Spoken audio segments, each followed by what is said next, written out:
పౌలు భక్తుడు కొరింథీ సంఘానికి రాస్తూ బహుశా ఆ సంఘంలో ఉన్నటువంటి బలహీనతలు, ఆ సంఘంలో ఉన్నటువంటి లోపాలు మనకు తెలుసు. ఈ పత్రిక చదువుకున్నప్పుడు మనకు తెలుస్తాయి కదా. వాటిని అధిగమించడానికి ఏం చెప్తా ఉన్నాడంటే చివరిలో ఆయన మొదటి పర్యాయం కొరింథీ సంఘానికి రాసినటువంటి పత్రికలో చివరి భాగంలో ఏం చెప్తా ఉన్నాడంటే, ఆల్మోస్ట్ ఇది ఈ అధ్యాయంలో చివరి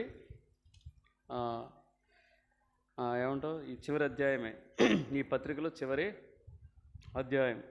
అందులో 13వ వచనంలో ఏమంటున్నాడంటే, మెలకువగా ఉండుడి, విశ్వాసమందు నిలకడగా ఉండుడి, పౌరుషం గలవారై ఉండుడి, బలవంతులై ఉండుడి. సరే, మనం మొదటి 3 వచనాలు మనం ధ్యానించుకోం, కానీ ఒక్కొక్క దాని గురించి చెప్పడానికి చాలా సమయం పడుతుంది, ధ్యానించుకోం. కానీ సరే, చివరి భాగమైనటువంటి బలవంతులై యుండుడి, బీ స్ట్రాంగ్ ఇన్ క్రైస్ట్. ప్రభువులో మనం ఎలా ఉండాలంటే, ఎలా ఉండాలి? బలంగా ఉండాలి. లోక విషయాల్లో బలంగా ఉండాల్సిన అవసరం మనకు లేదు, కానీ అర్థమైందా?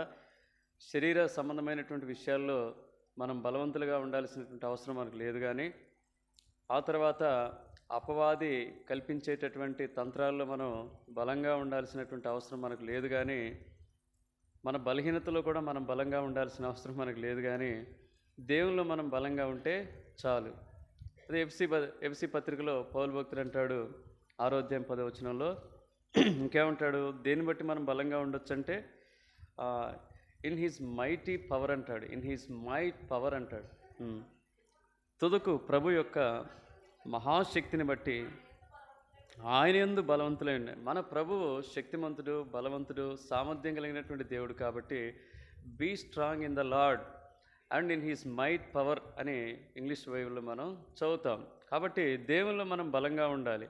దేవునిలో బలంగా ఉండటమంటే ఒక మాటలో చెప్పాలంటే ఆత్మీయంగా మనం ఎలా ఉండాలి? బలంగా ఉండాలి కదా. భూ సంబంధమైనటువంటి లేదా శరీర సంబంధమైన వాటిలో మనం బలంగా ఉండటానికి చాలా మనం మార్గాలను అన్వేషిస్తాం. శరీర సంబంధులుగా శరీరంలో ఉన్నటువంటి మనం బలంగా ఉండటం కొరకు అనేక మార్గాలు ఉన్నాయి కదా. మనం బలంగా, ఇప్పుడు నీరసంగా ఉన్నాడు శ్రీనన్న, ఆయన బలం కావాలంటే ఏం చేయాలి? ఏం చేయాలి చెప్పండి? ఫ్రూట్స్. ఇప్పుడు ఫ్రూట్స్ తింటే తొందరగా ఎనర్జీ వస్తుంది. ఇప్పుడు సరే, ఆయన జ్వరంతో ఉన్నాడు కాబట్టి ఫ్రూట్స్. ఇప్పుడు మనలాంటి వాళ్ళకైతే ఏం కావాలి? రాత్రి ఒక్కొక్కళ్ళు పట్టుబట్టారు కదా నాన్ వెజ్ కదా. నాన్ వెజ్లో ప్రోటీన్ ఫుడ్ కాబట్టి ప్రోటీన్ తిన్నప్పుడు ఆటోమేటిక్గా, చిన్నప్పుడైతే విచిత్రంగా ఉండేది కదా, రాత్రి తినడం పొద్దుటే లేచి చూసుకోవటం ఎంత వచ్చింది, ఏమొచ్చింది, ఎంత బలం వచ్చిందని వెంటనే చూసుకునేవాళ్ళం. అట్లా వచ్చేది కాదు అది కదా. అది చాలా మార్పులకు గురైన తర్వాత అది శక్తిగా రూపాంతరం చెందుద్ది. అట్లా మనం శారీరకంగా బలంగా ఉండటానికి లోకంలో అనేక సాధనాలు ఉన్నాయి, అనేక వస్తువులు ఉన్నాయి, అనేక సబ్స్టాన్సెస్ ఉన్నాయి, పదార్థాలు ఉన్నాయి. కానీ ఆత్మీయంగా బలపడటానికి మాత్రం ఒకే ఒక మార్గం ఉన్నది. ఎలా అంటే ఏంటి? ఒకే ఒక వాక్యము. ఇంకా వాక్యాన్ని కదా, వాక్యం ఏం చేస్తుంది? మనం బలపరుస్తా లేదా? ఇంకా ప్రార్థన కూడా ఏం చేస్తుంది? మనకు బలాన్ని ఇస్తుంది. ఇంకా సహవాసం, ఇది ఇంకా హైలైట్, సహవాసం కదా. సహవాసంలో ఉంటే కదా ఎవరికైనా సరే ఎంత బలం ఉంటుందంటే సహవాసంలో కదా. సువార్తకు ఒక్కరు పోతే ఎట్లుంటుంది, 10 మంది పోతే ఎట్లుంటుంది కదా. ఎవరో ఒకళ్ళు వచ్చి మనని ఏం చేస్తారో, మన కొరకు మాట్లాడతారనేటటువంటి ఆ ధైర్యం ఉంటుంది, అవునా కదా. ఇంకా సహవాసంలో బలం ఉంటుంది. ఇంకేం బలం ఉంటుంది? పరిశుద్ధాత్మ. Very good. పరిశుద్ధాత్మ ద్వారా కూడా మనం ఈ లోకంలో బలంగా ఉంటాం. ఇంకా దేన్ని బట్టి మనం బలంగా ఉండొచ్చు? దేన్ని బట్టి బలంగా ఉండొచ్చు? Very good. దేవుని కొరకు ఎదురు చూచడం వల్ల మంచి నిరీక్షణ కలిగి ఉంటే వాళ్ళు ఎలా ఉంటారంటే బలంగా ఉంటారు కదా. ఈ ఆత్మీయ జీవితంలో ఎదురైనటువంటి ఒడిదుడుకులకు ఏమాత్రం కూడా వాళ్ళు ఏం చేయరు, భయపడరు. ఇంకా బలంగా ఉండటానికి స్వార్థ చెప్పడం కూడా కదా, ఆనందించడం వల్ల కూడా బలంగా ఉంటారు. ఇంకా స్వార్థ ప్రకటించడం వల్ల కూడా రక్షించబడడానికి అది దేవుని శక్తి అయి ఉన్నది. అంటే దాన్ని బట్టి కూడా బలంగా ఉండేటటువంటి అవకాశం ఉంది. ఇంకా చాలా ఉన్నాయి ఆత్మీయంగా బలపరచడానికి. ఇక దేవుని దృక్కోణంలో ఎఫ్సీలకు రాస్తూ పౌలు భక్తుడు ఏమంటాడంటే, మీరు శక్తిమంతులగినట్టు ఏం ధరించుకోమని చెప్తాడు? సర్వాంగ కవచము. ఈ సర్వాంగ కవచంలో ఏమున్నాయి చూడకుండా చెప్పాలి. సత్యమను దట్టి, నీతి అని మైమరువు, సమాధాన సువార్త వలన సిద్ధ మనస్సు అని చాలా పెద్దగా ఉంది ఇది. సిద్ధ మనస్సు, తర్వాత విశ్వాసము, రక్షణ, ఇంకా వాక్యము. ఇవన్నీ కూడా 7 ఉంటాయి. మనం జాగ్రత్త చదువుకుంటే 7 ఉంటాయి. వీటిని బట్టి కూడా మనం ఈ లోకంలో ఎలా ఉండొచ్చు అంటే బలంగా ఉండొచ్చు. మనం బలంగా లేకపోతే ఇతరులు ఏం చేయలేరు? ఇతరులు దేవుని తెలుసుకోగలుగుతారా? చెప్పండి. తెలుసుకోలేరు వాళ్ళు. ఎందుకు? మనం బలంగా ఉన్నప్పుడు, మన విశ్వాసం గొప్పదైనప్పుడు, మనం మంచి సాక్ష్యం కలిగి ఉన్నప్పుడు ఇతరులు కూడా ప్రభును ఏం చేయగలుగుతారంటే తెలుసుకోగలుగుతారు. అందుకనే మన మీద ఒక బాధ్యత ఉంది. ఒక మంచి క్రైస్తవుడిగా ఈ సమాజంలో జీవించవలసినటువంటి అవసరం మనకుంది. అందుకని అంటాడు, a good Christian can be a good citizen. ఒక మంచి క్రైస్తవుడు ఈ సమాజంలో ఎలా ఉండొచ్చు? మంచి పౌరుడిగా ఉంటాడు. అతను వెలిగించబడతాడు, ఇతరులు కూడా వెలిగించేటటువంటి అవకాశం ఉంది. కాబట్టి మనం బలంగా ఉండాలి. ప్రభు యొక్క కోరిక. బలంగా ఉండటానికి ఆయన ఎన్నో ప్రయత్నాలు చేస్తూ ఉన్నాడు. సంఘం ఇచ్చాడు, సహవాసం ఇచ్చాడు, వాక్యం ఇచ్చాడు, పరిశుద్ధాత్మనిచ్చాడు. కానీ ఇవన్నీ ఉన్నప్పటికీ కూడా మనం అనేక రీతిలుగా అపవాది చేత ఏం చేస్తూ ఉన్నామంటే ఓడిపోతూ ఉన్నాం. వాడిని ఎదుర్కోవటానికి సర్వాంగ కవచాన్ని ఇచ్చాడు కదా, ఫుల్ ఆర్మర్ ఇచ్చాడు. అంత మాత్రమే కాకుండా ఇప్పుడు కొన్ని అక్కడక్కడ ఉన్నటువంటి విషయాలను మనం చూద్దాం. ఎలా మనం బలంగా ఉండొచ్చు అంటే రండి, కొన్ని సంగతులు 7 సంగతులు మనం త్వరగా ఊహించుకుంటాం. దానియేలు గ్రంథం 11వ అధ్యాయం 32వ వచనం. దానియేలు గ్రంథం 11వ అధ్యాయము 32వ వచనం. అక్కడ ఫుల్ ఆర్మర్ మనం ధరించినప్పటికీ అప్పుడు శక్తివంతులు అవుతాం, బలవంతులు అవుతాం, అందులో సందేహం లేదు. కానీ ఇంకా కొన్ని విషయాలు I would like to add something flavour. 11:32. అందుకతడు ఇచ్చగపు మాటలను చెప్పి నిబంధన అతిక్రమించు వారిని వశపరచుకొనును. అయితే నాతో పాటు చదవండి. అయితే తమ దేవుని ఎరుగువారు బలము కలిగి గొప్ప కార్యములు చేసెదరు. ఇప్పుడు ఎవరు బలంగా ఉండొచ్చు ఈ లోకంలో చెప్పండి? ఎలా ఉండొచ్చు అంటే దేవుని ఎరుగుట ద్వారా మనం బలవంతులుగా ఉండొచ్చు ఈ లోకంలో. మరి దేవుని ఎరగటం అంటే ఎప్పటికీ ఎరిగాం కదా, ఇప్పటికీ ఎరగబట్టే కదా ఆయన సన్నిధికి వచ్చాం, ఇక్కడ మేము కూర్చున్నాం, ఇప్పుడు ఆరాధించాం అనొచ్చు. ఎరుగుట అనేది తెలుసుకొనుటకు డిఫరెంట్. ఎంతోమంది ఎరిగారు దేవుణ్ణి, ఎంతోమంది తెలుసుకున్నారు దేవుణ్ణి. అయినప్పటికీ ఎందుకు ఇప్పటికి కూడా ఏం చేస్తున్నారు చెప్పండి? ముహూర్తాలు చూస్తూనే ఉంటారు. ముహూర్తాలు ఏం చూస్తారు చెప్పండి? క్రైస్తవులు 2 క్యాలెండర్లు మెయింటైన్ చేస్తారండి. మామూలు క్రైస్తవులు కాదు మనోళ్ళు. అవసరమైతే ఇంకోటి కూడా మెయింటైన్ చేస్తారు. ఎందుకు?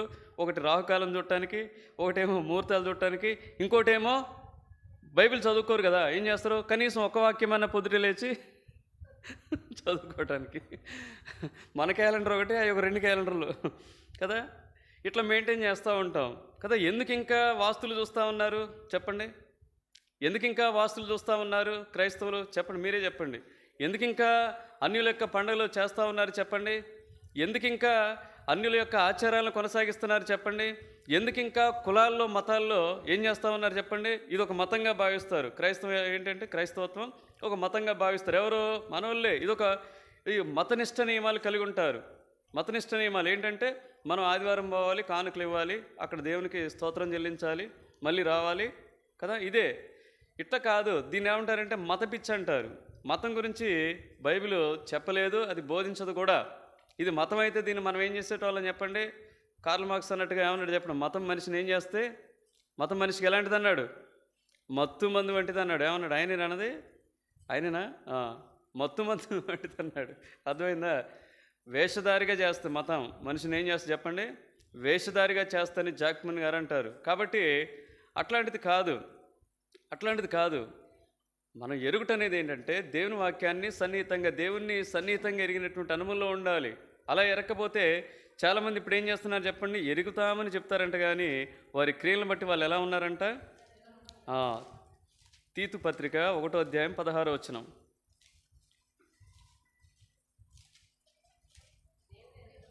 దేవుని ఎరుగుదుమని వారు చెప్పుకొందురు గాని అసహ్యులను అవిధేయులను ప్రతి సత్కార్యము విషయము భ్రష్టులనయుండి, ఇప్పుడు ఏమంటున్నాడు చెప్పండి, తమ క్రియల వలన ఆయనను ఎరగమన్నట్టున్నారు. క్రియలు సరిగా లేకపోతే, సాక్ష్యం సరిగా లేకపోతే, విశ్వాసం సరిగా లేకపోతే, భక్తి సరిగా లేకపోతే, దేవుని కొరకు నిలబడేటటువంటి జీవితం లేకపోతే, దేవుని ఆజ్ఞలు పాటించే జీవితం లేకపోతే వారి క్రియలు ఎలా ఉంటాయంటే, ఇప్పుడు చెప్పాను కదా, వాళ్ళన్నీ లోకాన్ని సంతృప్తి పరుస్తూనే ఉంటారు. అర్థమైందా? ఈ దేవుని కూడా ఏం చేస్తూ ఉంటారు? సంతృప్తి పరుస్తూనే ఉంటారు, ఏదో కొంత భక్తి చేస్తూ. ఆ విధంగా జీవించొద్దండి. ఆ విధంగా జీవించడం వల్ల ఏం ఉపయోగం లేదు కదా. నేను చాలామంది అనుకుంటారనమాట, మేము చక్కగా మేము ఏం పొందాం, మేము దేవుని తెలుసుకున్నాం, మేము కూడా చక్కగా బాప్తిసం తీసుకున్నాం, మాకు కూడా మందిరం ఉంది, మేము భక్తి చేస్తున్నాం అనేటోళ్ళు. నిజంగా అక్కడ నువ్వు ఎరిగితే ఇవన్నీ ఎలా కొనసాగించగలవు? నిజంగా దేవుని నువ్వు ఎరిగినటువంటి అనుభవంలో ఉంటే కానివి ఎలా చేయగలుగుతున్నావు? ఇప్పుడు కూడా అన్యుల ఆచారంలో చొప్పున ఎలా జీవించగలుగుతున్నావు? దేవుని వాక్యం బోధించుండగా మన మనోనేత్రాలు తెరవబడాలి, మన హృదయం తెరవబడాలి, అందులో ఉన్నటువంటి సత్యం తెలుసుకోవాలి. ఆ సత్య సంబంధమైనటువంటి విధానంలో మనం నడుచుకోవాలి కదా. నడుచుకోకపోతే అక్కడ ఎవరు లేనట్టు చెప్పండి. అక్కడ మీకు సంపూర్ణమైనటువంటి పౌలు భక్తుడు అంటాడు కదా, ఇదివరకే నేను గెలిచితినని అనుకోవటం లేదు, ఆయన పునరుత్థాన బలమును ఎరుగు నిమిత్తం అంటూ తర్వాత వచనంలో ఏమంటాడంటే, ఇదివరకే నేను గెలిచితినని అనుకోవటం లేదు, సంపూర్ణ సిద్ధి పొందినని అనుకోవటం లేదు. ఇప్పటికే నువ్వు వెళ్తున్నటువంటి సంఘంలో సహవాసంలో సంపూర్ణ సిద్ధి పొందావని నువ్వు భ్రమలో ఉంటే నువ్వు మోసపోతావు. మనం వెళ్ళే స్థలాల్లో చాలా మట్టుకు ఏమైపోయాడంటే, ఎప్పుడైతే వాక్యానికి వేరేది దేవుని ఇంటిలోనికి ప్రవేశిస్తుందో, వాక్యానికి విరోధంగా బోధ జరుగుతుందో, అక్కడ దేవుడు వెంటనే ఏమైపోతాడు? డిజపియర్ అయిపోతాడు. డిజపియర్ అంటే మాయమైపోతాడండి. దేవుడు వెళ్ళిపోతాడు కదా. నేను ఎప్పుడు చెప్తా ఉన్నాను, ఒక మంచి సహవాసానికి గుర్తు ఏంటంటే, ఒక మందిరానికి గుర్తు ఏంటంటే, వారు వాక్యం బోధించుండగా మన హృదయాలు ఏం కావాలి? తెరవబడాలి కదా. మన హృదయాంతరంగంలో ఉన్నటువంటి పాపము పట్టబడాలి కదా. ఆ పాపాన్ని బట్టి మనం ఏం చేయాలి? పశ్చాత్తాపడాలి. దాన్ని విడిచిపెట్టి ఆత్మీయ జీవితంలో ఎదిగే అనుభవంలో ఉండాలి. ప్రభు కొరకు రోషంగా బ్రతికేటటువంటి అనుభవంలో ఉండాలి. అప్పుడు ఆ సహవాసంలో ఎవరున్నట్టు? పరిశుద్ధాత్మ దేవుడు ఉన్నట్లుగా. ఆ విధంగా లేకుండగా ఇక్కడే బాప్తిజం పొందామండి, ఇక్కడే మమ్మీ ఇదయ్యామండి, ఇక్కడ ఇట్లా మంచిదే, కృతజ్ఞత కలిగి ఉంటాం మంచిదే. కానీ మనం సరైనటువంటి సహవాసంలో లేకపోతే ఆత్మీయ జీవితాలు ఏమైపోతాయి చెప్పండి? సరైన పాఠశాలలో చదివించకపోతే పిల్లలు ఎలా ఉంటారు? జ్ఞానంలో వెనకబడి ఉంటారు. అదేవిధంగా సరైనటువంటి సహవాసంలో లేకపోతే ఆత్మీయతలు కూడా మనం ఎలా ఉండే అవకాశం ఉంటుంది? వెనకబడి ఉండేటటువంటి అవకాశం ఉంటుంది. కాబట్టి మనం ఖచ్చితంగా కదా, వీళ్ళు ఇక్కడ ఉన్నారు, ఒకే మందిరంలో పెరుగుతూ వచ్చారు. ఎవరు? మొదటి సమూయేలు గ్రంథం 2వ అధ్యాయం 12వ వచనం. కానీ వారి క్రియలను బట్టి వాళ్ళు ఎలాంటి దుస్థితిలో ఉన్నారు? ఏలీ కుమారులు యెహోవాను ఎరుగని వారై మిక్కిలి దుర్మార్గులై ఉండిరి కదా. ఎక్కడున్నారు వాళ్ళు? మందిరంలోనే పెరుగుతున్నారు. ఎవరితో పాటుగా? సమూయేలుతో పాటుగా. ఎవరు బోధిస్తున్నారు అక్కడ? తన తండ్రే బోధిస్తూ ఉన్నాడు. కానీ కొడుకులు ఎలా ఉన్నారంట? ఎరుగని దుస్థితిలో ఉన్నారంట. కారణం ఏంటి చెప్పండి?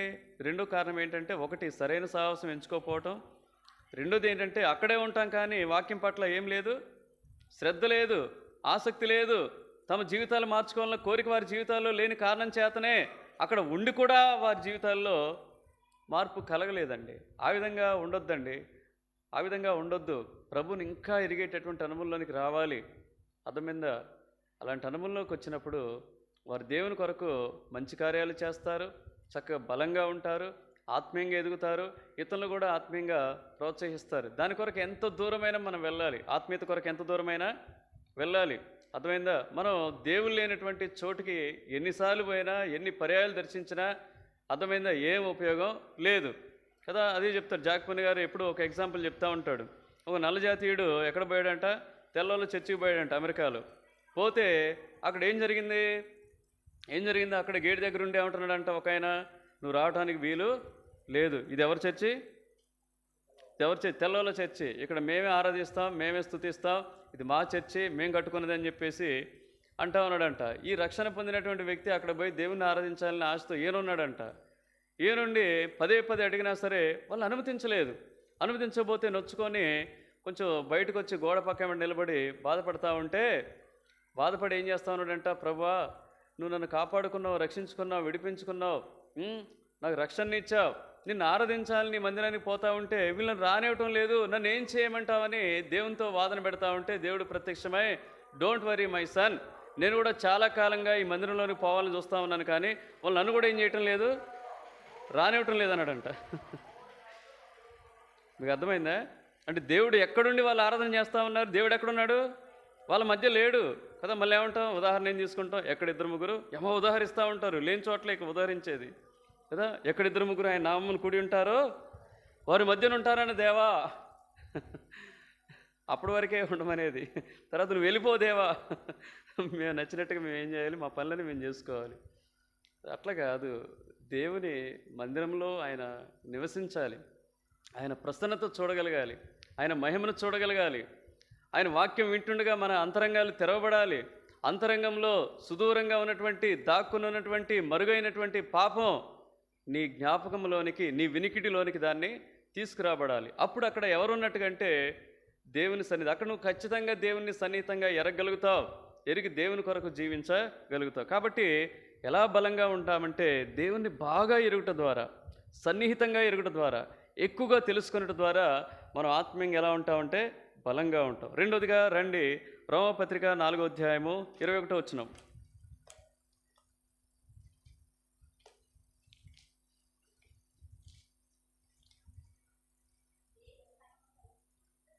దేవుని మహిమపరిచి, నాతో పాటు చదవండి, దేవుని మహిమపరిచి ఆయన వాగ్దానము చేసిన దానిని నెరవేర్చుటకు సమర్థుడని రూఢిగా విశ్వసించి విశ్వాసము వలన బలమునొందెను. రెండోదిగా మనం దేనివల్ల ఈ లోకంలో బలవంతులుగా ఉంటాం? విశ్వాసం వలన కదా. ఎప్పుడు చెప్తూనే ఉంటాం. ఈ మధ్యకాలంలో అయితే విశ్వాసం గురించి లెక్చర్ల మీద లెక్చర్లు ఇచ్చాం ఇక్కడ కదా. ఒకటే బోధ జరుగుతూ ఉంది విశ్వాసం మీద కదా. విశ్వాసం మీద బోధ జరుగుతూనే ఉంది, కానీ విశ్వాసమే ఏం చేస్తున్నాం? కోల్పోయినటువంటి స్థితిలో ఉంటున్నాం. మీ ముఖములు చూచి అంటాడు కదా, తెస్సలోనిక పత్రికలు ఏమంటాడు? 2వ పత్రిక 3వ అధ్యాయం 9వ వచనంలో, మీ ముఖమును చూసి మీలో ఉన్నటువంటి విశ్వాస లోపాన్ని నేను కనుగొన్నాను అంటాడు. ఎవరు? పౌలు భక్తుడు. కొంతమందిని చూస్తే మొదటి పత్రికనే 3వ అధ్యాయము 9-10 వచనాలు, మేము మీ ముఖమును చూచి మీ విశ్వాసంలో ఉన్న లోపమును తీర్చున్నట్లు. ఏమున్నదంట? ఆ సంఘస్థుల యొక్క మొహం చూస్తేనే అర్థమైపోయిందంట, వీళ్ళు ఏమి లేదు, విశ్వాసం లేదు. కొంతమంది జీవితాలను మనం చూస్తే, వారి పనులను బట్టి చూస్తే, వారి ఆలోచనలు బట్టి చూస్తే, వారి మాటలను బట్టి చూస్తే, వారి జీవితంలో ఏం లేదని మనం ఇట్టే గ్రహించవచ్చు. ఏం లేదని గ్రహించవచ్చు? విశ్వాసం లేదని గ్రహించవచ్చు. కాబట్టి అలా మనం ఉండొద్దండి. విశ్వాసం కానిదేదో, రోమపత్రిక 14వ అధ్యాయం 23వ వచనం ఏమంటాడు చెప్పండి? విశ్వాసం కానిదేదో అది చిన్నది. దేవుని నమ్ముకున్నానంటావు, దేవుడు మంచివాడంటావు, దేవుని నమ్మదగిన వాడంటావు, దేవుని ఆరాధిస్తావు, దేవుని స్తుతిస్తావు, దేవుని కొరకు కానుకలు ఇస్తావు, దేవుని కొరకు క్రయం చెల్లిస్తావు, కానీ దేవుణ్ణే నువ్వు సంపూర్ణంగా నమ్ముకోకపోతే ఏం ఉపయోగం అండి చెప్పండి? ఏం ఉపయోగం చెప్పండి? ఒక ఆయన ఉన్నాడు, చార్లెస్ టీ స్టడ్. ఆయన పేరేంటి? నోరు తిరుగుద్ది కొంచెం మంచిగా, చార్లెస్ టీ స్టడ్, ఓకేనా? లేకపోతే సిటీ స్టడ్ అనండి, మీకు తేలిగ్గా ఉండి, సిటీ స్టడ్. ఆయన విశ్వాసం వల్ల ఎంత బలవంతుడంటే మామూలు బలం కాదండి ఆయనది. అర్థమైందా? ఆయన చైనాకు మిషనరీగా పోయాడు. చైనాకు మిషనరీగా పోయినప్పుడు చాలా ఆస్తిపరుడు, చాలా డబ్బులు ఉన్నాయి, మంచి క్రికెటర్, మంచి ఇంగ్లాండ్ దేశంలో మంచి క్రికెటర్, చాలా డబ్బులు ఉన్నాయి. కానీ దేవుడి దయ వలన ఆయన రక్షింపబడ్డాడు. దేవుడు అతన్ని ఎంచుకున్నాడు. దేవుడు తనని మిషనరీగా పంపించాడు. చైనా దేశంలో అడుగుపెట్టిన తర్వాత అక్కడ మిషనరీగా కొనసాగుతున్నప్పుడు దేవుడు తనతో మాట్లాడుతూ వచ్చాడు. నీకు డబ్బు ఉంది కాబట్టి, ఆస్తి ఉన్నది కాబట్టి, మీ అమ్మ నాన్నలు నీకు అన్నీ పంపిస్తున్నారు కాబట్టి నువ్వేం చేస్తున్నావు? తేలిగ్గా నా పని నువ్వు చేస్తా ఉన్నావు. నిజంగా నిజంగా నువ్వు నా మీద ఆధారపడే జీవితం నీకుందా అని చెప్పేసి ఒక ప్రశ్న వేశాడంట. ఎవరిని? చార్లెస్ స్టడ్ని ప్రశ్న వేస్తే ఆయన వెంటనే లోబడ్డాడు. లోబడి ఇప్పుడు నన్ను ఏం చేయమంటావు అన్నాడంట. నీకున్నదంతా ఏం చేయి, వదిలిపెట్టి నన్ను ఏం చేయి, వెంబడించు, నా పని చేయి, అప్పుడు నీ విశ్వాసాన్ని నేను చూస్తాను అన్నాడంట. వెంటనే తనకున్నటువంటి యావదాస్తిని, సంక్రమించినటువంటి ఆస్తి అంతటిని కూడా డిఎల్ మూడి అనాథ ఆశ్రయాలు ఉన్నాయి కదా, అతనికి అనాథ ఆశ్రమాలు ఉన్నాయి. ఆ అనాథాశ్రమానికి మొత్తాన్ని ఆయన ట్రాన్స్ఫర్ చేశాడంట. కొంత హడ్సన్ టైలర్ దానికి సంబంధించినటువంటి వాళ్ళ మిషనరీకి కొంత పంపించాడంట. ఆ తర్వాత అక్కడ ఉన్నటువంటి చైనాలో పట్టుకుపోయినటువంటి వాటన్నింటిని కూడా చైనాలో ఉన్నటువంటి వాళ్ళకి ఇచ్చాడంట. ఆ తర్వాత అదే వారంలో ఏమున్నదంట, మళ్ళీ పెళ్ళి ఉన్నదంట. ప్రిసిల్లాతో పెళ్ళుంది. మరి పెళ్ళికి కనీసం ఆఖరికి ఏ స్థితికి వచ్చాడంటే పెళ్ళికి బట్టలు కూడా కొనుక్కోలేనటువంటి స్థితికి వచ్చాడంట. అయినా సరే దేవుని మీద ఏం చేయలేదంట, సనగలేదు, గొనగలేదు, ఏమీ ఫిర్యాదు చేయకుండా అదే కట్టుబట్టలతో విశ్వాసంతో పెళ్లి రోజున ఎక్కడికి వచ్చాడంట, పెళ్ళి దగ్గరికి వచ్చాడంట. భార్య ఇంత పెట్టుకుందంట మొహం.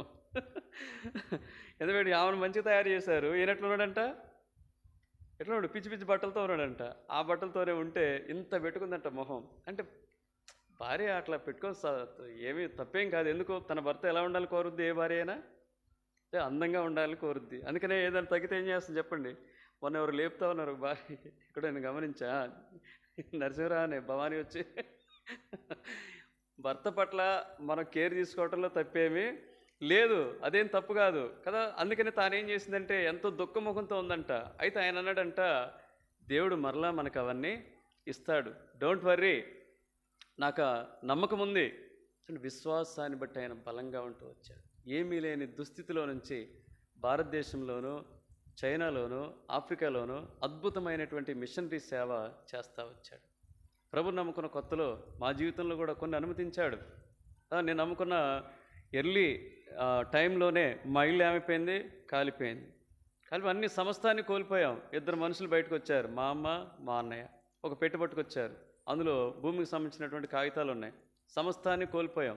అయినా సరే అప్పటి నుంచే నన్ను ఏం చేస్తూ వచ్చాడు, వాడు అటాక్ చేస్తూనే ఉన్నాడు. అయినా సరే దేవుని యందు విశ్వాసాన్ని బట్టి నేను ఎక్కడా కూడా నిరుత్సాహపడలేదు. ఆ విశ్వాసాన్ని బట్టి నేను బలంగా ఉంటూ వచ్చాను. తర్వాత వెంటనే మరొక సంవత్సరం మా అన్నయ్య యాక్సిడెంట్లో చనిపోయాడు కదా. ఆయన మంచి జీవితాన్ని ఇక్కడికి వచ్చి ఖమ్మం వచ్చి చక్కగా అప్పుడే ఉద్యోగం వచ్చి 3 నెలలు అయింది, నాకు 3-4 నెలలు అయింది. ఖమ్మం తీసుకొచ్చి చక్కగా ఆయనకు మంచి జీవితాన్ని, మంచి ఫుడ్, ఎందుకంటే మేము ఫుడ్కి చాలా ఇబ్బంది పడ్డాం, మామూలు ఇబ్బంది కాదు. ఆఖరికి అంగన్వాడీ సెంటర్లో పెడతారు చూడండి ఉప్మా రవ్వ, అప్పుడు మొక్కజొన్న ఆ పిండితో చేసినటువంటి ఉప్మా పెట్టేవాళ్ళు.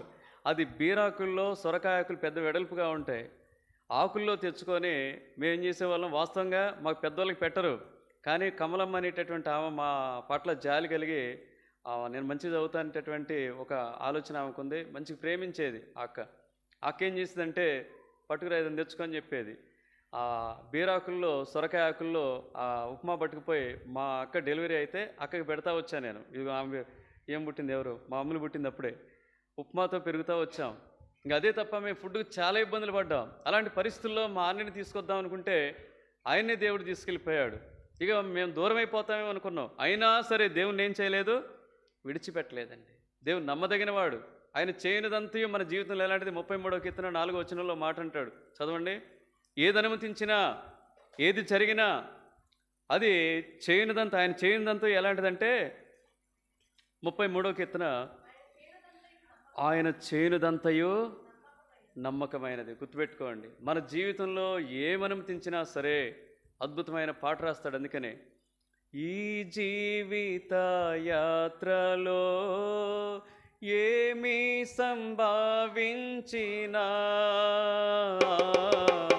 ఈ జీవిత యాత్రలో ఏమి సంభవించినా మహిమా నీకే ఓ ప్రభు,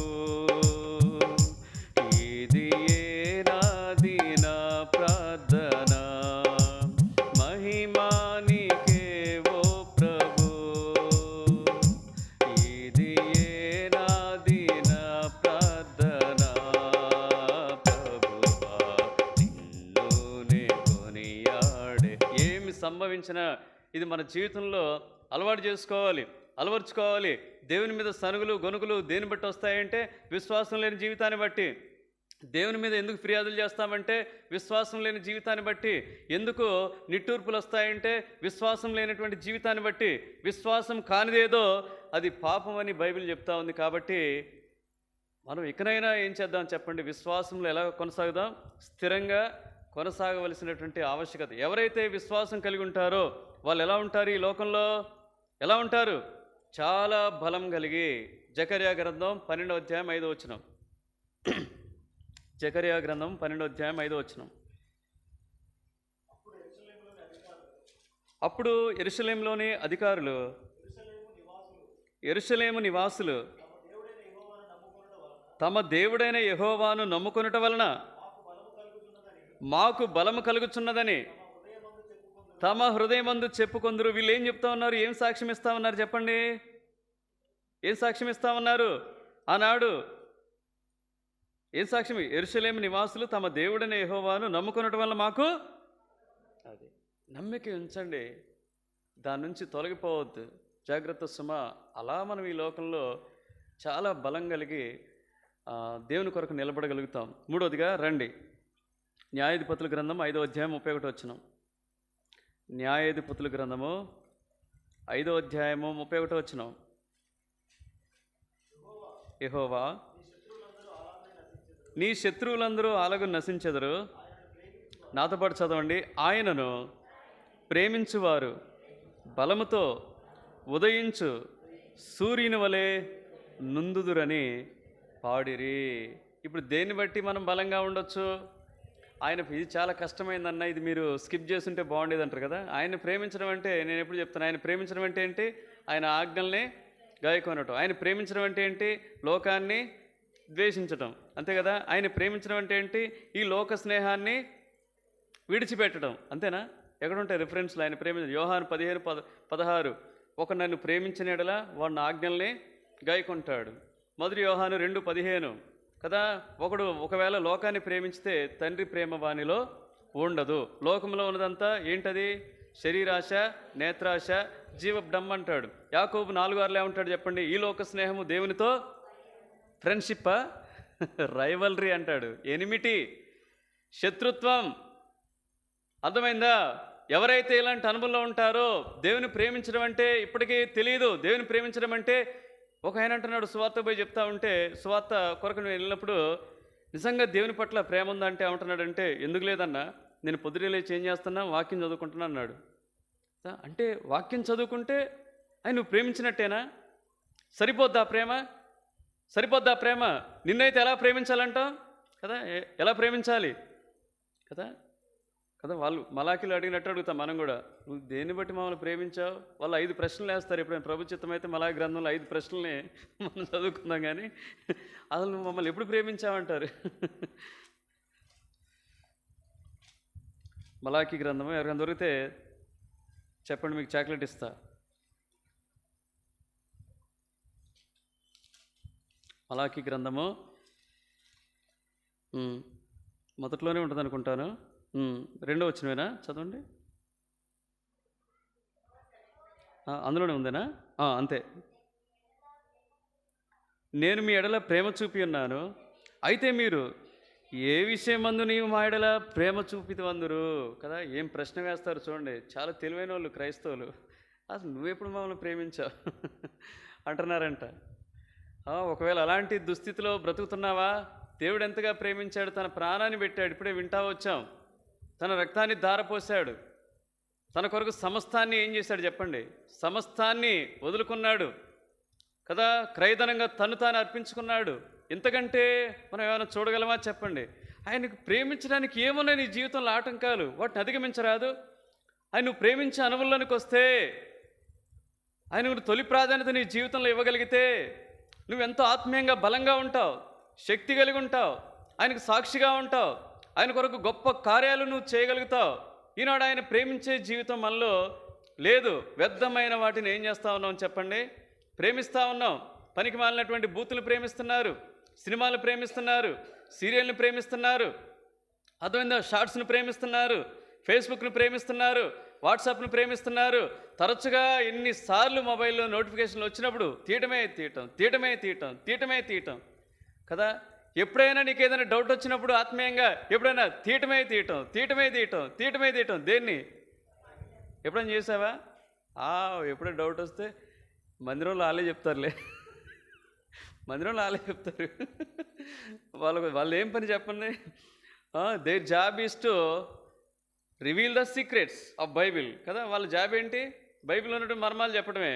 మంద కాదు అది, మన సంబంధమే లేదు కదా. నిజంగా నువ్వు ప్రేమించగలిగితే దేవుడు ఏం చేస్తాడో తెలుసా? ప్రేమించానండి, అననుకూల పరిస్థితుల్లో వెళ్తా వచ్చాను, అర్థమైందా? అడుగడుగున ఆటంకాలు వచ్చాయి, అర్థమైందా? ప్రేమలో విఫలమైపోయాను బీఈడి చేసినప్పుడు, అర్థమైందా? చచ్చిపోదాం అనుకున్నాను. అది దేవుడు నన్ను ప్రేమించాడు. అయితే దేవుడు ఎంత ప్రేమించాడు అనేది నేను అప్పుడు సన్నిహితంగా ఎరుగుతా వచ్చాను. అందరూ వదిలిపెట్టిన అనుభవం చూడండి, అలాంటి అనుభవంలోనికి వచ్చాను. ఒంటరిగా ఉన్నాను, చనిపోదాం అనుకున్నాను. ఒకే ఒక మాట నన్ను బ్రతికింపజేసింది, నేను నిన్ను శాశ్వతమైన ప్రేమతో ప్రేమిస్తున్నాను. పూర్ణయ్య అనే సహోదరుడు నాతో చెప్తా వచ్చాడు, ఈ లోకంలో ఎంతమంది వదిలిపెట్టినా యేసుప్రభు నిన్ను ఏం చేస్తున్నాడు? ప్రేమిస్తున్నాడు బై అన్నాడు. ఒంగోలైనా ప్రేమిస్తున్నాడు బై, నువ్వు ఆయన కొరకు బతకమన్నాడు. ఆ ఒక్క మాట నా జీవితాన్ని మారుస్తూ వచ్చింది. ఆయన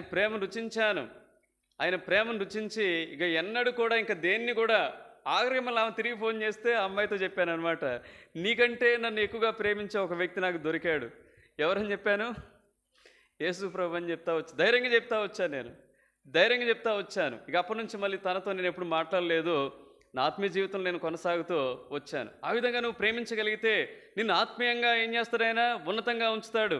ఈ భూ సంబంధమైన విషయాల్లో కూడా ఉన్నతంగా ఉంచుతాడు. సామెతలు 8:21.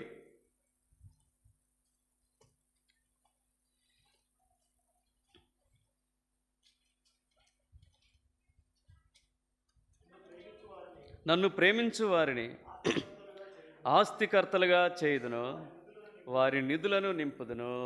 కాబట్టి ఆత్మీయ జీవితంలో ఇకనైనా ప్రభును ప్రేమించడం మొదలుపెట్టు. ఆత్మీయంగా బలంగా ఉంటావు, స్పిరిచువల్గా ఎలా ఉంటావంటే స్ట్రాంగ్గా ఉంటావు. ఆయన నువ్వు ప్రేమించడం మొదలు పెడితే నీ అక్కర్లన్నీ ఆయన తీరుస్తాడు, నీకు తోడుగా ఉంటాడు, నీ ప్రార్థన ఆలకిస్తాడు. అర్థమైందా? నీకు ఎన్నైతే కొరతలు ఉన్నాయో, ఆత్మీయ కొరతలు కానీ భూ సంబంధమైన కొరతలన్నీ కూడా ఆయన తీర్చగలిగినటువంటి దేవుడు ఆయన. కాబట్టి ఆయన ప్రేమించడం వలన ఈ లోకంలో మనం బలవంతులుగా ఉండొచ్చు. చెప్పొచ్చు, మీకు ఎవరున్నారంటారు కదా, ఎవరున్నారండి ఇంత ధైర్యం? దేన్ని బట్టండి ఇంత ధైర్యం? దేన్ని బట్టండి ఇంత తెగువ? దేన్ని బట్టండి మీరు ఇంత భక్తి చేస్తున్నారంటే మా బలము ఎవరు చెప్పండి? దేవుడే మా బలం, దేవుడే మా బలం. రండి, 4వదిగా ఒక పాట గుర్తుకొచ్చింది కానీ రావట్లే. 4వదిగా మీకా గ్రంథం 3:8.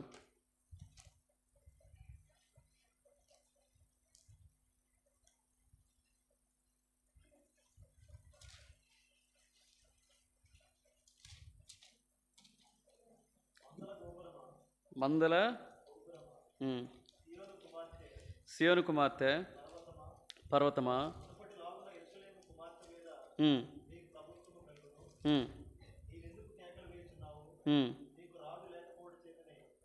3:8. నేనైతే యాకోబు సంతతి వారికి తమ దోషమును, ఇశ్రాయేలీలకు తమ పాపమును కనపరచుటకై యెహోవా ఆత్మావేశము చేత బలముతోనూ తీర్పు తీర్చు శక్తితోనూ ధైర్యంతో నింపబడిన వాడనై ఉన్నాను. ఇక్కడ మధ్య భాగంలో రాయబడతా వచ్చింది, యెహోవా ఆత్మావేశము చేత బలముతో. మనం ఎప్పుడైతే దేవుని యొక్క ఆత్మచేత నింపుదలలోనికి వస్తామో కదా, పరిశుద్ధాత్మ దేవుని నింపుదల అనుభవంలోనికి వస్తామో, అప్పుడు ఈ లోకంలో ఎలా ఉంటాం చెప్పండి? బలం కలిగి ఉంటాం, అర్థమైందా? శక్తి కలిగి ఉంటాం, దేవుని కొరకు ఏదైనా చేయటానికి సంసిద్ధంగా ఉంటాం కదా. మనకు సవాల్ వచ్చింది, దేన్ని బట్టి మనం ఒక ప్రాంతంలో స్వార్థ చేయగలుగుతా వచ్చాం. ఏ ప్రాంతం అది? పండితాపురం. ఏ ప్రాంతం?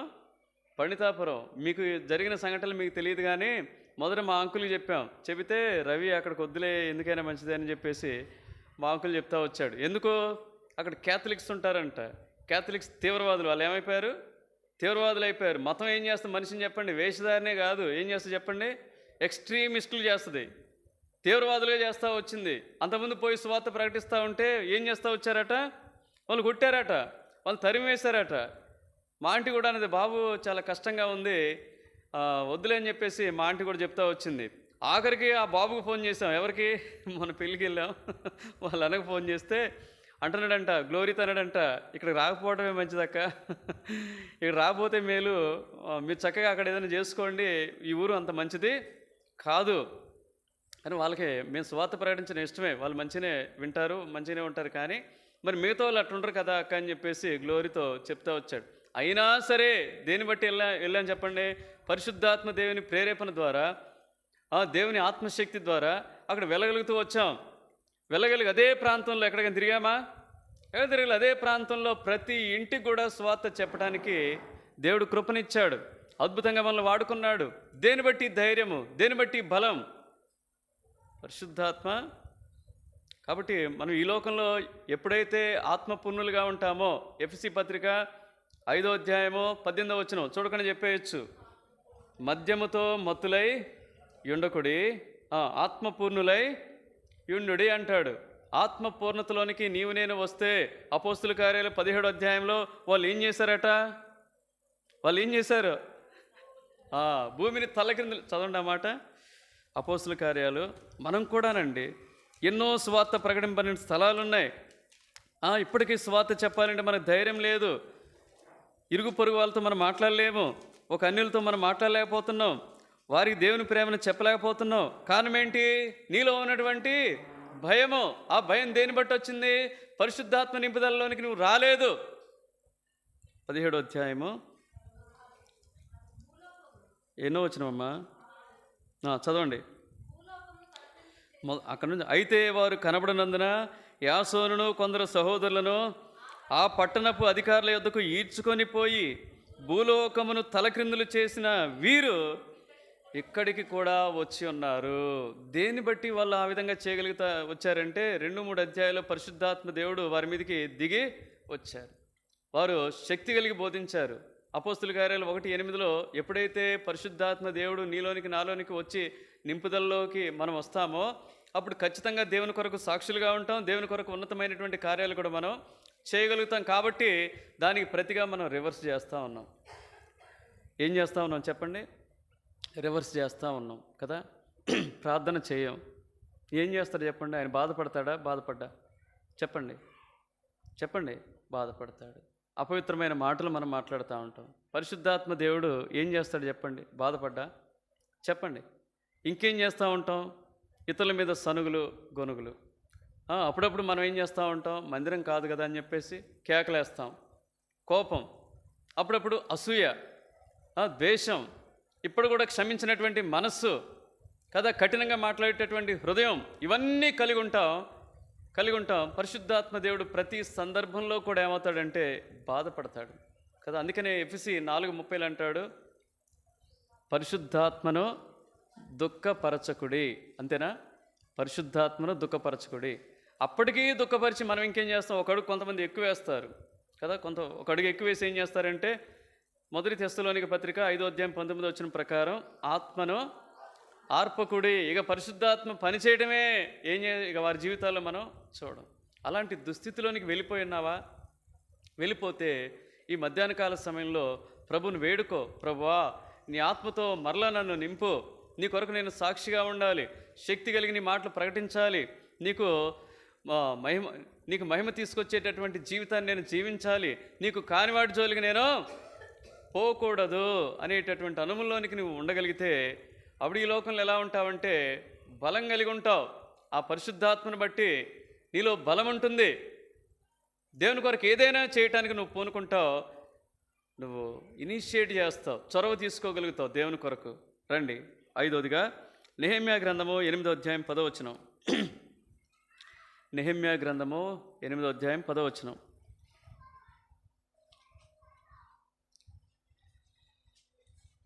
ఇప్పుడు కళ్యాణి చెప్తా వచ్చింది, యెహోవా యందు ఆనందించడం వలన. నాతో పాటు ఒకసారి చదవండి, 8:10. యెహోవా యందు ఆనందించడం వలన మీరు బలమొందుదురు. మరి యెహోవా యందు ఆనందించడం అంటే అర్థం ఏంటి? దేవుని యందు ఆనందించడం అంటే అర్థం ఏంటి? ఆది యందు వాక్యం ఉండెను, వాక్యము దేవుని యొద్ద ఉండెను, వాక్యమే దేవుడు ఆయను. ఇప్పుడు వాక్యమే ఎవరు? దేవుడు. మరి వాక్యాన్ని ధ్యానించుకోవటం వల్ల ఏం కలుగుతుంది నీకు? అంతే కదా. కొంతమంది వాక్యం ధ్యానించే విషయంలో ఏముండదంటే వాళ్ళకి సంతోషం ఉండదు. దానికి బదులుగా ఒక ఆర్టికల్ ఏదైనా చదివేస్తారు, ఈ న్యూస్ చదివేస్తారు. ఏం చేశాడట, రాత్రి తల పగలగొట్టాడు, హాస్పిటల్లో చేరింది అని చెప్పేసి ఒక న్యూస్ వస్తుంది. అది చదువుతూ ఉంటాం, దాన్ని కూడా మరి షేర్ చేస్తాం. దాన్ని కూడా మనం ఏం చేస్తూ ఉంటాం, మళ్ళీ షేర్ చేస్తూ ఉంటారు. ఒకవేళ ఇంకొక ఆహార పదార్థాలకు సంబంధించింది వస్తుంది, ఒక చిట్కా షార్ట్స్లో ఏదో ఒకటి వస్తుంది కదా, బొద్దింకలు చంపడానికి ఒక చిట్కా, చీమలు చంపడానికి ఒక చిట్కా, ఇవన్నీ నేర్చుకుంటాం. వాటిని కూడా షేర్ చేస్తాం, వాటిని కూడా మనం షేర్ చేస్తూ ఉంటాం, వాటికి కూడా సమయాన్ని మనం కేటాయిస్తాం. కానీ వాక్యమందు వారికి ఏం లేదంట, సంతోషం అనేది లేదు. సరే, వినే విషయంలో ఏమైనా సంతోషం ఉందా? అది లేదు. ఎంత కాలమైంది దేవుని స్వరాన్ని నువ్వు తేటగా విని, ఎంత కాలమైంది దేవునితో తేటగా మాట్లాడి, ఎంత కాలమైంది దేవునితో ఒక గంట సేపు నువ్వు గడిపి, ఎంత కాలమైంది దేవుని సన్నిధిలో సహవాసులతో అంటే విశ్వాసులతో కూడా ప్రార్థించి, ఎంత కాలమైందండి ఒకసారి ఆలోచన చేయండి. నీకు ఆనందమే లేదు, ప్రార్థనలో ఆనందం లేదు, దేవుని వాక్యంలో ఆనందం లేదు, ఒక సువార్తలో ఆనందం లేదు, అర్థమైంది, ఒక పరిచర్యలో ఆనందం లేదు, దేవుని పనిలో ఆనందం లేదు, ఏమీ లేదు నీ జీవితంలో. ఇంకా దేవుని యందు ఇంకెక్కడ ఆనందిస్తావు చెప్పండి? దేవుని యందు ఆనందిస్తే అప్పుడు నీకేం కలుగుద్దంట? బలం కలుగుద్ది. మళ్ళీ ఏం చెప్తాం, పాటలు పాడుతూ ఉంటాం కదా. ఏం పాటలు? ప్రభుని రుచించి ఎరిగి తిని, ఎంతో ఎంతో ప్రేమాముతి. ప్రభుని రుచించి ఎరిగి తిని, ఎంతో ఎంతో ప్రేమాముతి. విశ్వమంతటనే గాంచలేదు విలువైన ప్రభు ప్రేమను. విశ్వమంతటనే గాంచలేదు విలువైన ప్రభు ప్రేమను. ఆనందము ప్రభు నా కొసగెను, నా జీవితమే మారెను. ఆనందము ప్రభు నా కొసగెను, నా జీవితమే మారెను. నాయుళ్ళ మందు యేసు వచ్చెన్, నా జీవిత రాజాయెను. నాయుళ్ళ మందు యేసు వచ్చెన్, నా జీవిత రాజాయెను. ఎన్ని ఆనందాలు ఉన్నాయి ఇక్కడ చూడండి. అక్కడ ఏమంటాడు చెప్పండి? ప్రభు రుచించాడట, ఆనందం. ప్రభు సన్నిధికి వచ్చాడట, ఆనందం కదా. నా జీవితంలోనికి వచ్చాడు. యుల్లమంటే జీవితము, అర్థమైందా? నా జీవితంలోనికి ప్రభు వచ్చాడు, నాకు ఆనందం అని చెప్తా ఉన్నాడు కదా. మనం పాటకే పరిమితం అయిపోయింది, కానీ ఆనందం జీవితంలో ఏం లేదు. ఆనందమే లేదండి. దేవుని సన్నిధి అంటే ఆనందమే లేదు కదా. కానీ దేవుని సన్నిధిలో ఏమున్నాయి అంటాడు కీర్తనకారుడు 43వ అధ్యాయంలో 3-4 వచనాల్లో. అంతేనా? అంతేనా? చదవండి.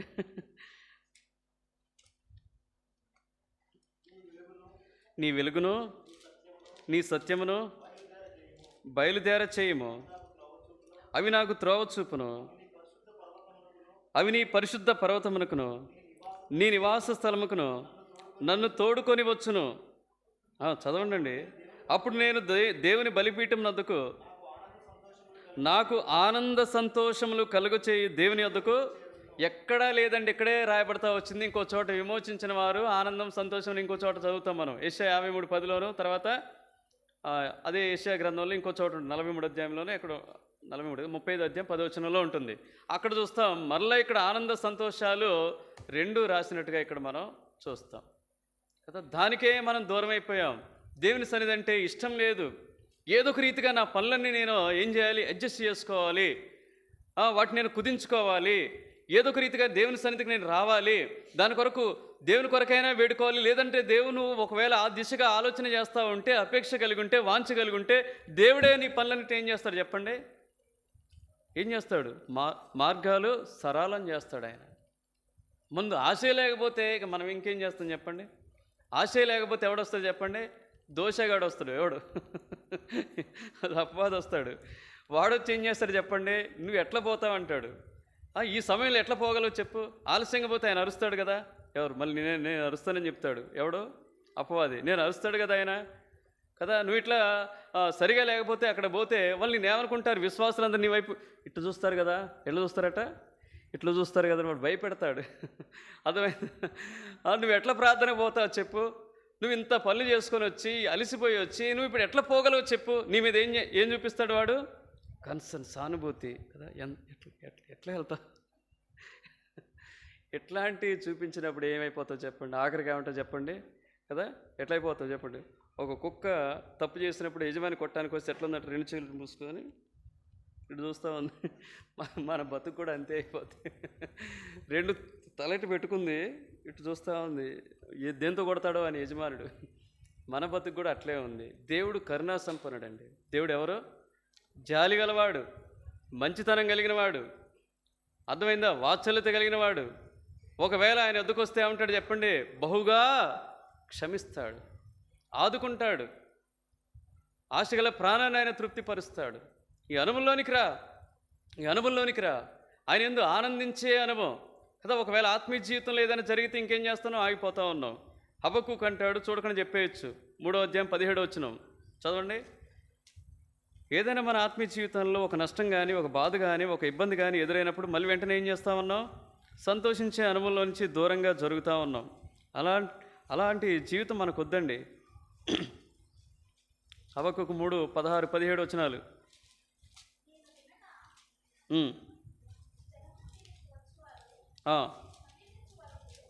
కాదని సమీపించే వరకు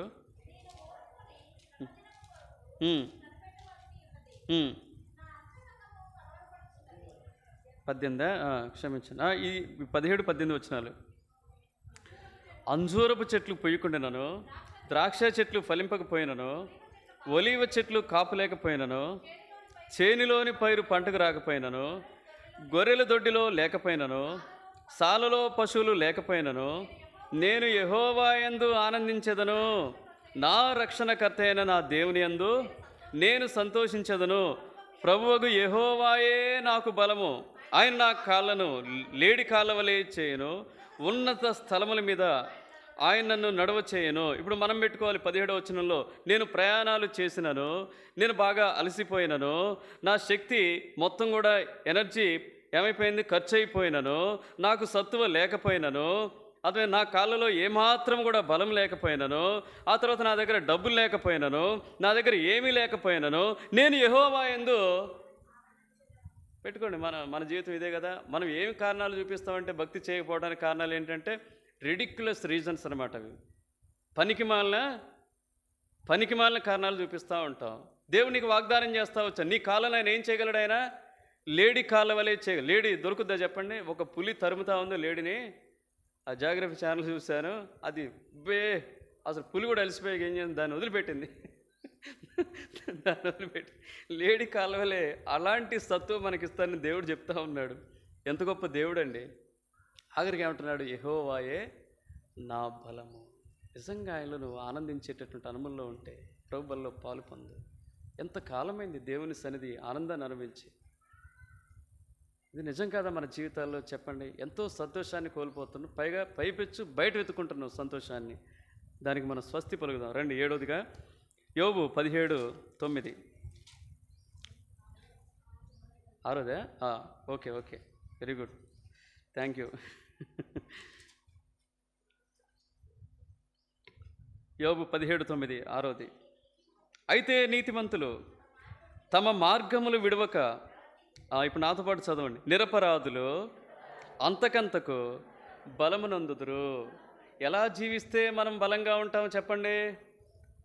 ఎలా జీవిస్తే మనం బలంగా ఉంటాం? నిరపరాధులైనటువంటి జీవితం. నిరపరాధులు అంటే ఎవరు చెప్పండి?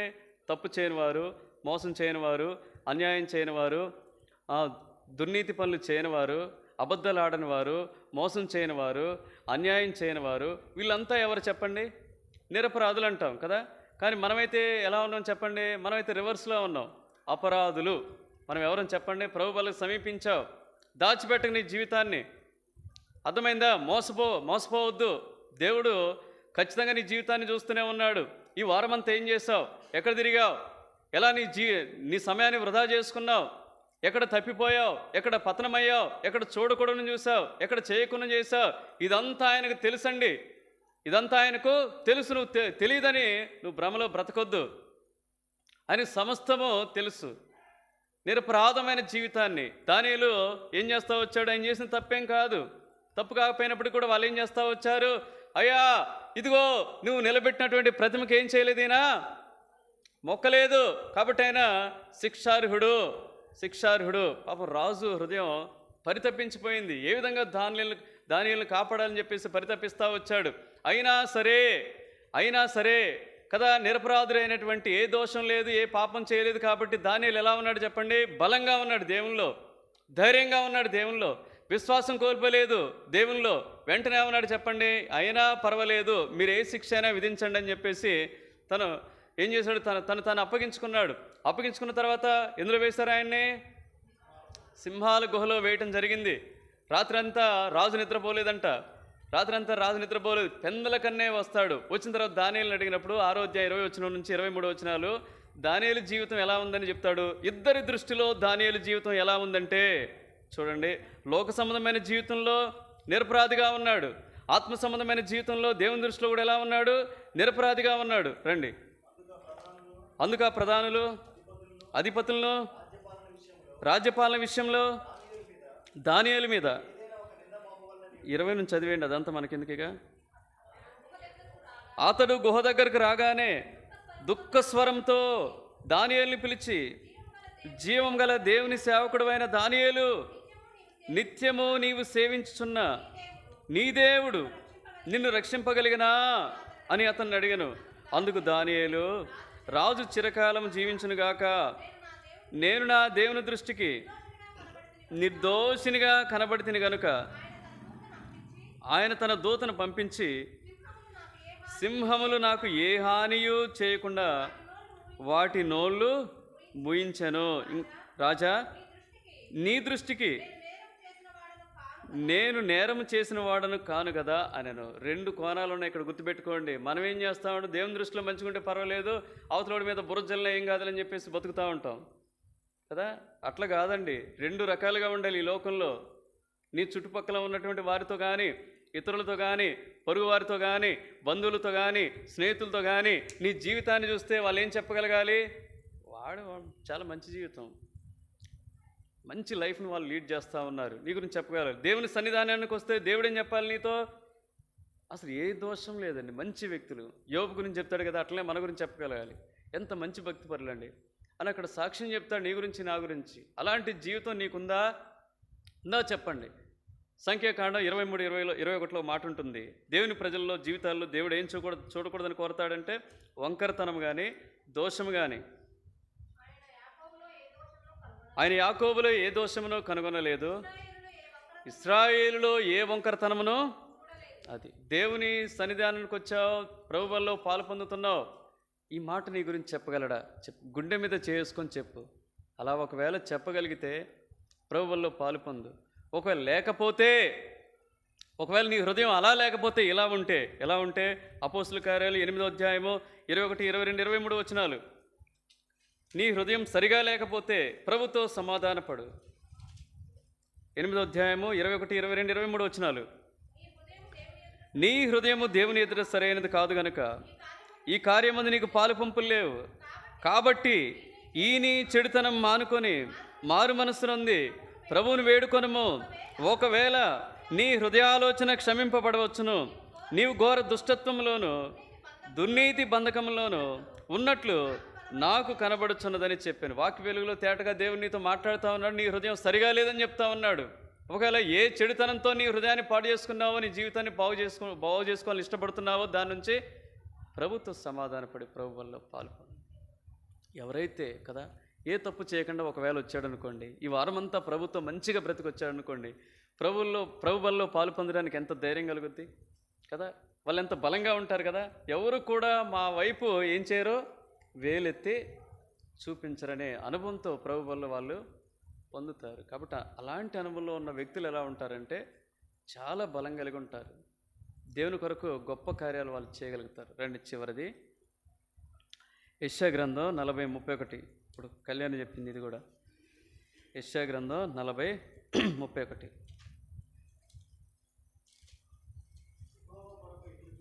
యెహోవా కొరకు ఎదురు చూచువారు నూతన బలము కదా. అక్కడ మామూలు బలాలే, కానీ ఇక్కడ ఏ బలం పొందుతారంట? ఎదురు చూసేవారంటే అర్థం ఏంటి చెప్పండి? ఆయన కొరకు కనిపెట్టేవారు. ఆయన కొరకు ఎవరు కనిపెట్టగలుగుతారు చెప్పండి? ఎవరు కనిపెట్టగలుగుతారు? వెరీ గుడ్, చెప్తా ఉంది. నిరీక్షణ కలిగిన వాళ్ళే ఉంటారు కదా. మంచి నిరీక్షణ. ఏ నిరీక్షణ కావాలి? అది ఏ నిరీక్షణ? 2 తిమోతి అంతేనా? 2 తెస్సలోనిక పత్రిక 2:13 ఉంటుంది కదా. అది ఎలాంటి నిరీక్షణ అంటే శుభ నిరీక్షణ అంటాడు కదా. తీతు పత్రిక 2:14 ఏమంటాడు? అది శుభప్రదమైన నిరీక్షణ అంటాడు కదా. ఈ నిరీక్షణ ఎవరైతే కలిగి ఉంటారో కదా, వాళ్ళు ఎలా ఉంటారు చెప్పండి? బలం కలిగి ఉంటారు.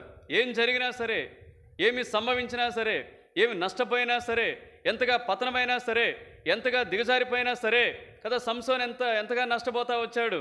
మరి దేని బట్టి ఆయన బలాన్ని పొందుకున్నాడు? మరలా దేవుడు ఖచ్చితంగా నా వైపు చూస్తాడు, దేవుడు ఖచ్చితంగా నాకు సహాయపడతాడు, ఖచ్చితంగా నన్ను ఆదుకుంటాడు కదా. ఈ ఒక్క మారే నన్ను ఏం చేయి, జ్ఞాపకం చేసుకో అన్నాడు. ఒక్క ఉదుటిని ఎంతమందిని చంపాడు? 3000 మందినండి. అక్కడ ఇంకో మాట అదే, అంతకుముందు చంపిన వారికంటే కూడా ఈ సంఖ్య పెద్దదనమాట. ఒక్క ఉదుటినే. కానీ దురదృష్టం ఏంటంటే ప్రతి చిన్నదానికి మనం ఏడుస్తూ ఉన్నాం కదా. ప్రతి చిన్నదానికి. కనీసం గాడిదకున్న నిరీక్షణ కూడా మనకు లేదు. దేనికున్న నిరీక్షణ? గాడిదకున్న నిరీక్షణ. గాడిదకున్న నిరీక్షణ మీకు అనేక పర్యాలు చెప్తా వచ్చాను తెలుసా. ఒక గాడిద కుక్క మాట్లాడుకుంటున్నాయంట. నీ బతికే బాగుందే, నువ్వు బయట తిరుగుతావు, అన్ని తింటావు, స్వేచ్ఛగా ఉంటావు, అక్కడికి పోగలవు, ఎక్కడికి పోగలవు, ఎక్కడికైనా పోగలవు, వాళ్ళతో వీళ్ళతో గొడవ కూడా పెట్టుకోగలవు. నా బతుకు ఎడ చచ్చింది, ఎప్పుడూ కట్టబడిన గాడిదని నేను. గాడిదని నా బతుకు ఏమీ సంతోషం లేదు, కానీ నాకు ఒక నిరీక్షణ ఉందంటది. ఏమిటా నిరీక్షణ అంటది? మా యజమానికి ఒక కూతురు ఉంది. ఆ కూతురు సరిగా చదవదు, బడికి పోదు, కాలేజీకి పోదు, సరిగా పనులు కూడా చేయదు. నా యజమానుడు ఆ కూతుర్ని తిడతా ఉంటాడు, పనికి మాలిదానా, నానా రకాలుగా తిట్టి ఆఖరికి ఒక మాట అంటాడే, ఏదో ఒకనాడు నిన్ను ఏదో ఒక గాడిదకి ఇచ్చేం చేస్తాను, పెళ్లి చేస్తానంటాడట. నువ్వు దేనికి ఉపయోగపడవని చెప్పేసి ఒక గాడిదకిచ్చి పెళ్లి చేస్తేనే నీ తిక్క కుదురుద్ది అంటాడు. అదే నా హోప్. ఏదో ఒకనాడు ఖచ్చితంగా నాకేం చేస్తాడు, ఇచ్చి పెళ్లి చేస్తాడు. ఈనాడు గాడిదకున్న నిరీక్షణ కూడా అది జరిగే పనే కాదు, జరగని పనికే అంత నిరీక్షణ కలిగి ఉంటే మన దేవుడు చేసేవన్నీ ఎలాంటివి చెప్పండి? ఆయన చెప్పినవన్నీ ఎలాంటివి? నమ్మకమైనవి. వాగ్దానం చేసిన ఆయన నమ్మదగినవాడు, ఆధారపడదగినవాడు కదా.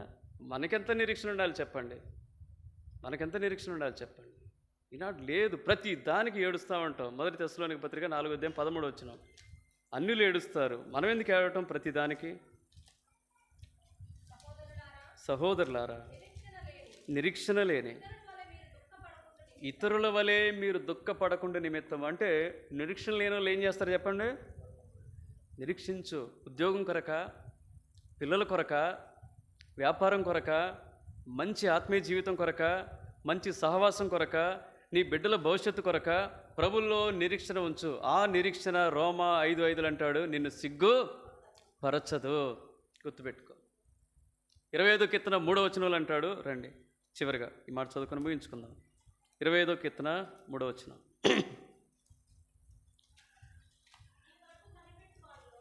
నీ కొరకు కనిపెట్టుకుని వారిలో ఎవడునూ సిగ్గునందుడు. గుర్తుపెట్టుకో. నిన్ను సిగ్గు పండించే దేవుడు కాదు, నిన్ను నిలబెట్టే దేవుడు, నిన్ను ఆదుకునే దేవుడు, నీ అక్కర్లు తీర్చే దేవుడు, నీకు తోడుగా ఉండే దేవుడు. నువ్వు అనుకున్నది ఏం చేస్తావు సాధించగలగటానికి కృపనిచ్చేటటువంటి దేవుడు. నీ హృదయం వాంఛన ఆయన ఏం చేయగలడు అంటాడు ఒక మాట. 37వ కీర్తన 4వ వచనం 5వ వచనం. యెహోవాను బట్టి సంతోషించుము, ఆయన్ని హృదయ వాంఛలను తీర్చును. నీ మార్గమును యెహోవాకు అప్పగింపుము, నీవు ఆయనను నమ్ముకొనుము, ఆయన నీ కార్యమును నెరవేర్చును. కాబట్టి ఎన్ని సంగతులు చెప్పుకున్నాను చెప్పండి.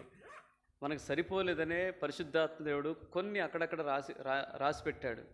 మనం బలంగా ఉండటానికి దేవుడు మనకు సంఘం ఇచ్చాడు, సహవాసం ఇచ్చాడు, సరిపోలేదు. తర్వాత ఎఫెసీ 6:10-16 ప్రకారం మనకు సర్వాంగ కవచాన్ని ఇచ్చాడు, అది సరిపోలేదు. ఇప్పుడు ఏమిస్తామన్నాడు చెప్పండి? దేన్ని బట్టి? దేవుని ఎరుగుట ద్వారా బలంగా ఉండొచ్చు, విశ్వాసం ద్వారా బలంగా ఉండొచ్చు, ప్రేమించడం ద్వారా, ఆయన ప్రేమించే విషయంలో మనం రాజీ పడకపోతే బలంగా ఉండొచ్చు, పరిశుద్ధాత్మ నింపుదలలో ప్రతి నిత్యం కూడా ఆయనకు విధేయులుగా మనం జీవించడం ద్వారా ఆయన ఆత్మతో నింపబడతాం, చక్కగా మనం బలంగా ఉంటాం. ఐదోదిగా ఆయన ఎంత ఆనందించే అనుభవం ద్వారా బలంగా ఉంటాం. ఆరోదిగా నిరపరాధులుగా మనం ఈ లోకంలో జీవించాలి, అలా బలంగా ఉంటాం. చివరిగా ఆయన కొరకు ఆయన వస్తాడు, నాకు వాగ్దానాలు ఇచ్చాడు, నేను భయపడను, ఖచ్చితంగా నా పక్షాన ఉన్నాడు, నాకు సహాయపడతాడు. ఎవరైతే ఇట్టి నిరీక్షణ కలిగి ఉంటారో వారు బలంగా. దేవుడి మాటలు దీవించుగాక.